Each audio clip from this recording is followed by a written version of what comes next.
মাংস বনাব লৈছোঁ চৌটো তেল দি এনেকুৱা হৈ গ'ল দেই চিজ কাগজো নাইকিয়া হ'ল গাহৰি মাংস ভাজিব লৈছোঁ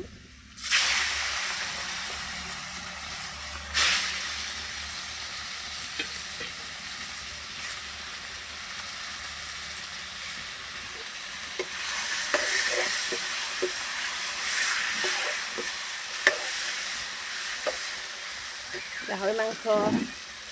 লগত এই আলু আৰু লাই শাক বনাম এনেকৈ বনাম এইফালে মাংসটো ভাজি আছোঁ